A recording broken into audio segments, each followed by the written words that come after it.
Hey, yes, this is another video. I still don't know how to do intros to these, so just hello for now. Yes, this will be a guide on Blue Steel into Amber Steel, which has been a matchup that I've ended up playing against quite a few times today, against some really good players, so it's good to be doing that and then able to jump into this. Amber Steel Songs took a bit of, I guess in a sense, has took a bit of a hit in set four. You're not seeing it as frequently. The only one who's managed to get any sort of decent results with it has been Zach Byven's list, and that seems to be where people are starting the basis to design their list from as well. It seems a solid list. I like the idea of going over the top with, I say over the top, putting a lot of things like flute songs and Pride Lands, just to get all of that lore in there. And that really threatens the red decks. It makes a problem because red purple won't have any answers for it. Red blue is likely they'd want to Judy Hops uh, a flute or anything like that, and the locations can be tricky for them. If they've just board wiped, especially it being seven. If they've cleaned the board with a B prep, they'll have to get Maui down and then something else to deal with it. So there's some things there, and I quite like the list that's coming up now. And it's another wheel deck, so you can just end up high rolling your opponent and causing them problems. So we're still looking at this list. Not much has changed, I don't believe, since the last time I did anything with it. But I might have some changes coming soon. But going through the cards, Argus not meant for this matchup. And again, as I say, I'm not seeing that deck enough for it to be a point in the matchup. But I will say this: after playing about four best of threes, um, no, sorry, about 6 games or so into Amber Steel today on webcams. Argus is strange because he has 1 health. Most people would just assume that he's gonna just get pinged by steel damage. Um, he probably is. I mean, if you play him and they can sing and let the Storm Rage on, he's probably just gonna die. But I'm finding it's in the later games. If the later rounds, if you play him, um, they only play about 2 grab your swords, I believe, these days. So he might just die to that. But then again, a lot of things will just take damage and die to that. They don't play Tinkerbell. As I say later on, you're going to have other targets. It's unlikely that the Storm Rage is going to hit. So if you have him in your hand and you have the ink spare, most time he's going to go in the inkwell. But if not, you can just play him out. And this can probably go for all of those tech cards that I mentioned that go into this slot. Broom would probably be the best one to survive. It's at 2-3. But, Robin Hood, if you turn one Robin Hood, they Cinderella, hit back. So just don't play Robin Hood on. Yeah, not Robin Hood, Captain Hook. If you turn one player and they play Cinderella, they'll let the Storm Rage want to take it out. Okay, so we never do that. We keep for Smee. Um, but yeah, later on, if you just want to play it out, once you've got your Cogsworth set up, just put it on the board, make something else for them to deal with. It's not a bad thing. Can soak up some damage, but again, not a great, not meant for this matchup. But just play around with it and see how it feels when the board starts to develop. Smear's really good in this matchup. If you play it on two, there's not much they can deal with him until later on. They have got the new 2-drop Ursula, which is a 1/4, and I've seen quite common. They might play her out and then sing Zeus to take out your Smee. Um, it's upsetting because Smee dies, but also in my opinion, you've taken a Zeus from them. They didn't really do much else on that turn. They'll probably just keep developing by playing an aerial and inking because they have the drying turn. But yeah, you've taken a Zeus from them. That's not bad. When Smee gets to survive, you will get in situations where you'll play him down. So they might play 1-drop Queen, come back to you and you play Smee. This is you on the play. So you've Porp's will probably turn one, hopefully. And you've played it, and now they've got an idea where if they want to play Queen, Shift, Sing Whole New World, they can't really do that efficiently because you'll just take out the Queen. And that's quite a nice spot to be in. If not as well, you're threatening just a really good board clear if Ariel wants to sing Whole New World. So he's quite a nice thing to develop on that turn. In this matchup, I opt for Mickey over Fishbone because I find it comes into this really fun sort of mid-range fight between each Steel Song wheel deck and each Steel wheel deck, not each Steel Song wheel deck, but each wheel deck, and I quite enjoy that. And also they have a Benger. Most of them play Benger, so just no point in developing it. You can get into nice spots where you get the quill set up and just keep dumping stuff into the inkwell and keep wheeling, but most times they will have item destruction. So I like Mickey. I'll go through the lines afterwards, but I think I usually tend to opt for him. I like a body on the board as well for tapping 1 damage. So say Tinkerbell does 1 damage across the board, you can now tap and do some more, or grab your swords, tap an aerial. That I like having the body on the board. Bell's all right in this matchup. Actually, most times she's going to go in the inkwell. Um, Yeah, you can threaten later on in the game if you've got Cogsworth set up. So you've got two Cogsworth set up. I say that like it's an easy thing. It's relatively easier when you're both wheeling a lot. But you can put her down, get to 10 ink, and then threaten 5 lore if they don't have an answer, or force them to Zeus it. And that's quite nice. Hiram's good. Just Hiram draw. It's going to do the same thing he does in every matchup.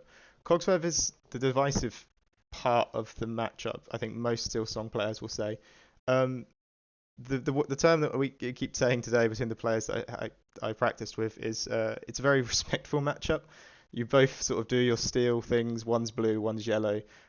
You both ramp in a sense. We do hard ramping. You know, we get the ink and the inkwell. But they're singing songs, so we're both doing things at a discount price. So in a sense, it's quite a fair fight until Cogsworth comes down. Their answer might be a Cinderella shift and then sing a song, hit the Cogsworth. I mean, that will answer it, and let's be honest, that will answer it better than most other decks would. A green steel, most of a steel decks would. You know, like a green steel or a purple steel. But still, once you get two down, it's this slog where all of their steel removal songs just don't do anything anymore, or they just do a lot less. You're never going to exert your Cogsworth unless you have to sing, and even if you do, you're probably only going to do it in situations where you know the trade isn't going to happen. So yeah, he's just it's a strange fight where we're both doing well. The benefits of their deck is, of course, they can high roll really early on with the songs. Like their ramp can, as I said, their sort of pseudo ramp can happen earlier. They can put a queen up and then they can get 4 to 5 cost spells out, whereas we have to, with this version, ramp on 3, get to 5, set up 5 cost singers, and sing the songs. Or we can hardcast them because we get the actual ink. But yeah, it usually comes down to if you're just setting up two Cogsworths, you can kind of find the win from there. You know your board isn't going to be threatened. All you have to do is make sure they're not questing aggressively. Beast, it's just not for the matchup. He's always been for the red-blue matchup, but they do play flute song. They do play flutes, so you know if they're just running away with some flutes, or sometimes some players will go heavy on the fact that they're going to play a flute and they're going to tap songs. If you just play this down and break their flute, some might go, okay, I don't know what to do now, because my idea was that I was going to gain lore from my flute. But yeah, he's not particularly great in the matchup. Ariel's a fun one. You can get down, you can get a questing, but she's again probably not for this matchup. But I've had fun times where you just play her and you know she's going to be safe, and you'd be like, if I need 5 lore. I had one game where we sort of battled it out. We got to 10 lore. I got her set up. I got to 9 ink. Had the more items. Played the dime and won because I got 10 lore with her questing as well. It says well, if you want her to 5 quest, she's probably going to do it, even if they play flutes. Because let's be honest, you've got 8 porpsicles. You've got a quill if you need it. And the lucky dime acts as an item as well. So most times, you know, you'll have a few porpsicles out, you'll play the dime and have 3 items. So you will get the 5 lore. But again, she's not one to invest to in the fight. She might just be a body on the board for you. Tinkerbell is very, very good, putting the 1 damage across the board, and then you will actually stop. Um, you might have a situation where you've played her out and you've done the 1 damage across the board, and say they have an aerial and something else, and that other thing is questing. Say they've got an aerial and a Rapunzel. Um, they will want the 2 lore from the Rapunzel, but they won't want to quest with her because if they quest, you'll take the trade. You'll hit the Rapunzel, put the 2 damage on the aerial, and clear the board. So she's quite strong in this matchup. I quite like to develop her after a Cogsworth because she'll stick from a Zeus. So that's also another thing. If you just play her out, the 1 damage across the board is all right, but she's just going to probably get hit by a Zeus. And that's what goes back to the point of me saying if they're Zeusing a Smee or they're Zeusing a Bell or they're Zeusing anything else, I'm kind of okay with that because it means my Tinkerbell's got a likely chance to stick. Tamatoa, usually he goes to the Inkwell because they play World's Greatest Criminal Mind. And to mention with that card as well, World's Greatest Criminal Mind goes paired very well with the Queen because the Queen can buff a character and then use World's Greatest Criminal Mind to take it out. So say if they wanted to take out a Tinkerbell, they could buff the Tinkerbell and then take her out. But Tamato has quite a lot to invest in when they have a 3 cost answer, and I'm seeing 3 counts of that in some people's decks. So yeah, sort of hold back on it. Try win the board with the cogs. Try just win the board out um, for other means, through trading and for your spells. But getting out, setting dying. If you get to a point where you're seeing they probably don't have World's Greatest Criminal Mind, maybe you saw one inked earlier and one's in their Discord, and maybe you've got 12 ink anyway, and it's the only card to play in your hand, put it out there and be like, hey, if you don't deal with it, he's going to start questing for a lot. It's good. You got Baboom, which is really nice if you want to take out a Robin Hood, or you want to take out a Queen. So on the draw, of course, we can take out the Robin Hood. On the draw, we can't take out the Queen with the Baboom because they'll get the shift by the time we take turn two. But if they turn one Queen, it comes back to us and we play Baboom. I'd say if you have the option of playing a Smee or Baboom, I would probably opt for the Baboom because they're looking to get the shift off. And usually what will happen is they'll play Queen, come back, you Baboom it, and then it goes back to them and they'll just play a Smee out or something. And that's fine with us because that'll quest for two, it'll hurt itself, and then we can start challenging it with other stuff and we start winning the board back. Rise of Titans, probably redundant, but they do play Pride lands. If you want to kill another flute as well, but yeah, it's not for this matchup. And as I keep mentioning that of a few of these cards, it's just because Steel Song, I don't see it common enough to go heavy into it. At the end of this, I'll mention a few cards that I think are quite good. Zeus is good because you want to take out those singers. This game is quite a battle of the singers. So if you can do one damage to the Robin Hood, then Zeus it, that's great. If you can take out the Queen sometimes, that's good. Remember, she is a 5-cost character. She is a 4/3, but she's a 5-cost character. Even on an aerial, if it means they're not going to sing Holy World and they have to hardcast it, that's pretty good in my opinion. Let It Go is it's removal again, but also they'll play Big Cinderella, and that's a card that really threatens this deck. We don't really have an out to that, and they can take out Cogsworth because they can attack readied characters. So we need two Cogsworth set up to start making issues for her. But if not, we can just play Let It Go on her.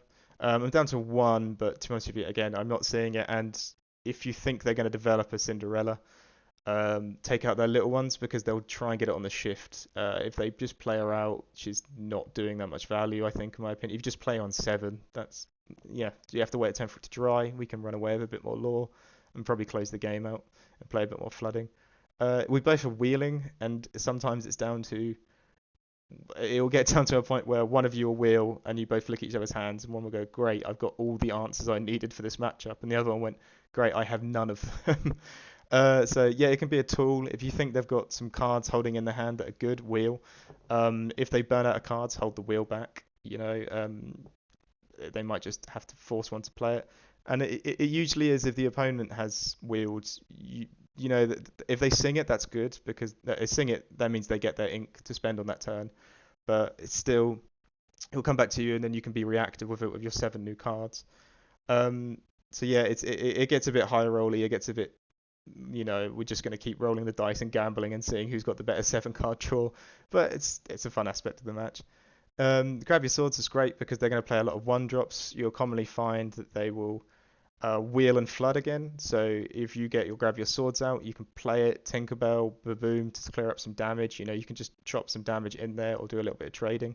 But yeah, it's great that we get to play 3 of them, and it really does shine in this matchup. They have no resist to their characters, so just putting 2 damage across the board is great.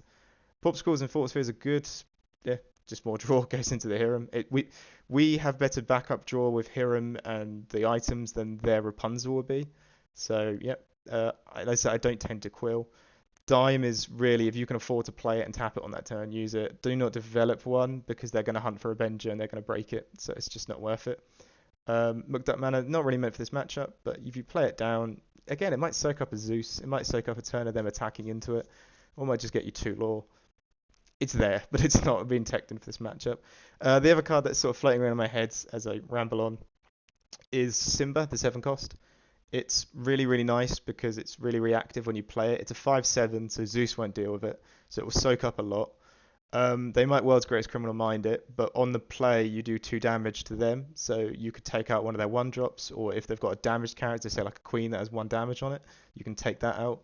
So that's a really nice card to include in this deck. And if Steel Thong was as prevalent as it was in previous sets, I would have included it, but that card I included a one-off of it, but it's just not appearing as much. So yeah, he's been cut for now. But if your locals is a Steel Song, heavy locals, I'd say that's a very good card to include. And maybe go up on the Let It Go counts as well, because that big Cindy will kill you, and any good Steel Song player will know that card's an issue for blue steel, not purple steel. And then yeah, as I end these, I'll do a couple mulligans. Right, so this hand is not bad. This is on the player course. We'll take rid of these. I am so sort of in the mindset of I'd want a Baboom and Smee. I'd even get rid of a Hiram. And then also another thing, I've played a lot of today with it, and you just don't get the Hiram draw set up. Let's be honest. You get the Hiram draw set up, sorry, but because you've both got wheels, there's 8 wheels in play. It's likely you're just going to get wheeled. So I would get rid of it as well in a hunt for a Smee or a Baboom, and that's not a bad hand. So yeah, Ink, play the Popsicle, set up a Smee, Mickey. If their board's getting aggressive, we could hard cast that, or we could get a Cogsworth set up then play it. Yeah, we'll see how it is. That's not a terrible hand. It's sad to see they let it go so early because it means we'll have to ink it, and that's also another reason why you might want to include two if Big Cinderella's been a problem. But I've noticed as well a lot of them are cutting the smaller Cinderellas, which does impact their bigger Cinderellas, which might go as well. So, but yeah, there's something to think around and sort of what lists you're playing into. If Let It Go is going to be much use. um, yeah, okay, this is on the draw. So Cogsworth is great, but we didn't hit some other key cards that we really want to hit. So I would actually just mulligan it. And because we're on the draw, the likely chances they'll get the wheel off first. And if we haven't set up the Cogsworth, they've burnt a Cogsworth, and that's probably as important as killing one. So I'd mulligan it away. Uh, Hand looks pretty bad now. So yeah, we'd take one of these Tinkerbells out and put a Force down and just have to go with it. Hopefully we draw a Smee or a Baboom. Hopefully we draw a Mickey. At this point, yeah, I would have said probably keeping the Quill just to get one ramp would have been all right. But yeah, and we might even have to play a Long Game Zeus on curve. But I think what would actually happen in this matchup is we'd play Fortisphere. We'd play so not bad, but like we're not doing much because of the hand we've got. They're set up a 5 cost Singer and their wheel because um, like I say, their Rapunzel is decent, but it's not that great to sit back on. The setup they need is a Smee questing, hope it doesn't die, and then they can heal it. Especially if we're not playing anything on the board, they've got nothing to trade with. Sometimes they might let the Storm Rage on something and then draw, but that's a 2 card draw, and then the next turn they're not going to get draw the same way Hiram will break more items. They'd have to keep doing that. So yeah, I think what would happen with this play is you play the Fortisphere, you might just play whatever else value you find in your hand, and you probably get wheeled into a better hand. As I say, it's the hands are so volatile in this matchup. It's hard to tell. But yeah, I think that's a few points on that matchup. As I say, the only other card that I think is worth taking in if you're struggling with is Simba, and change these around again. I don't know. I think I'd go back to the Broom just for it being a 2/3 to take out the 1/1s on the board and to threaten them. Also having that free health, meaning it's harder. Let the Storm Rage on won't remove it in a sense. Um, so yeah, no, and I hope some of that was pretty helpful.